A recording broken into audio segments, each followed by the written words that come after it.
Well, how to do? I'm back after a little hiatus. I didn't do anything too crazy. I was just spending time with family and, well, I may have been playing a Halloween event in Guild Wars 2. What can I say? It got the better of me. And I started making some gold and grinding for event stuff. Anyways, I'm back now. But before I mention the games I'm getting into this month, and one I'm uploading in the next day or two, first I'd like to thank everyone who helped support this channel, whether that's through Patreon, YouTube members, and Twitch. I'll be rolling your names here shortly, and of course everyone who watches ads or watches with YouTube Premium. Thank you. Seriously, I couldn't do this without all of your support, so thank you guys and gals. On to the updates. So right off the bat, we have a game coming out that I knew I was going to be getting into since January this year. I should say a game that's coming out on this channel. And that game is Dungeons 3. So at the start of the year, I played and beat Dungeon Keeper 1 and 2. And man, they were fun. They were very fun games, especially Dungeon Keeper 1. That game it's incredible. It's creepy, it's intense, funny, with great music and ambience.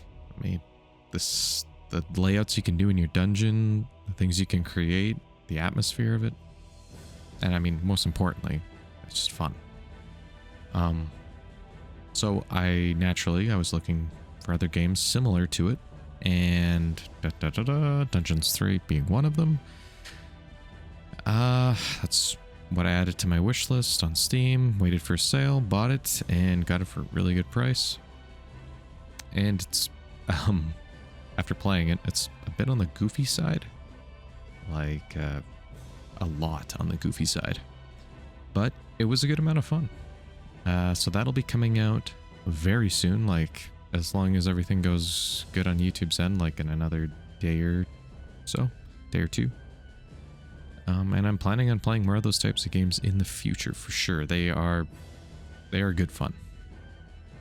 And I know at least one other, so I'm just keeping my two others, but one's being worked on. Yeah, I'm keeping my eyes and ears open.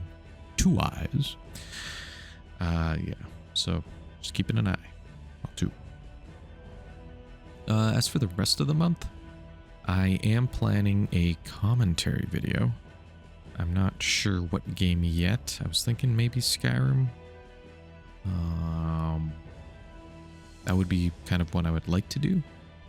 I have a couple other ideas to figure out. I have a big list written down of like games I'd like to do, ones that would be fun to do, but yeah, nothing too crazy.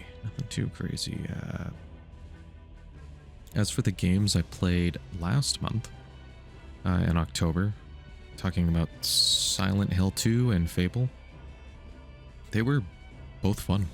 Playing through Fable again, I just did the Evil. Now we're doing, I just did Evil, and then we went to go play Good, and that was good fun. I had a much easier time, obviously, playing through it again.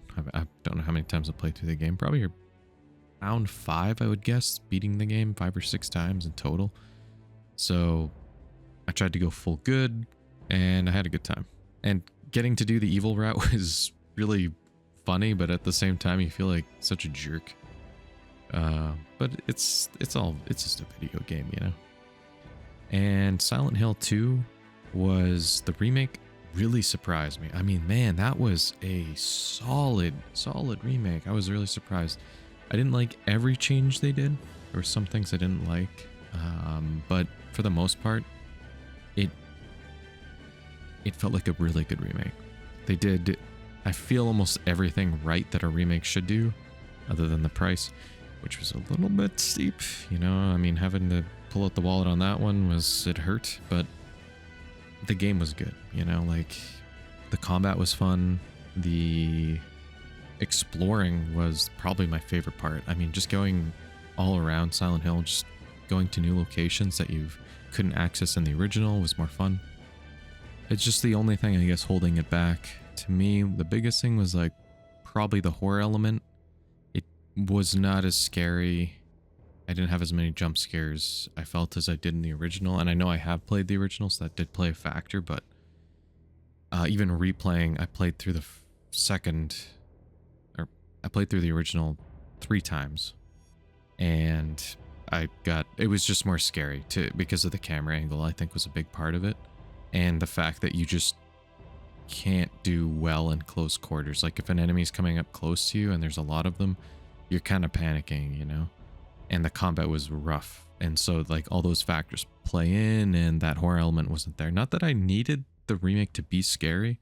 I'm glad it wasn't, because to me it gives more of a replayability, because I struggle with scary games. But maybe for some people that would be something that they wouldn't like. Or maybe some people found it scary, but just to me, I was surprised. Like I didn't find it too scary, I guess, just because the combat felt very engaging and fun, and it just felt forgiving too with the iframes. So I never really felt like, I really feel like I could have died, essentially. I did die a couple times while I was playing through that, more out of curiosity, testing stuff. So if anyone watched to the end and they saw how many times I died 5 times. And so I was trying to run through sometimes after a save point to see what would happen if I got grappled by, you know, like a nurse, or how many hits I could actually take without the health bar, like just to know. Like I mean, I don't know, right? Like what is the health, like what does the red bar around your health look like, you know? So I died off screen to that. I think one of them, I wanted to see what would happen if Pyramid Head would have a special execution for dying to him in the boss fight. It'd just die.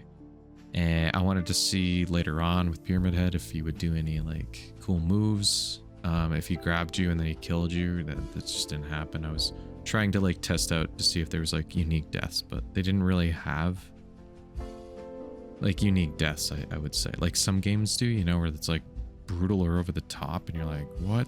This game didn't really have that. Not that it needed, it's very forgiving in some aspects, but I just wanted to see. And I think 1 or 2 of them might have been like an actual one that I died to, but it was more like running around and being an idiot. So if you take your time in the game, it's hard to die in the game. If you just take your time and you're not rushing, I would say the majority of people that are going to perish in the game are running around like, why am I talking about this? This is hey guys, welcome to my Silent Hill 2 review. You didn't know you were listening to it, but this monthly update was disguised as a Silent Hill 2 review. So I just wanted to let you know that now. But thanks for tuning in. I hope you enjoyed my TED Talk of Silent Hill 2. Yeah. Thanks, I guess, guys, for watching. I don't know why I went on that long tirade. It's been in my mind. Okay, so sometimes it's just, you're laying in bed, you're in the shower, you're thinking of these things, and I'm just listing it off now. I'm just listing it all off. Anyways, guys, that's about it for this episode of this monthly update. This chapter, this video. I'm looking forward to doing the commentary video. I really am. I seriously enjoy it. I just didn't have the time last month. So we will be doing it very soon, and I'll see you guys in that episode. Take care for now. Goodbye.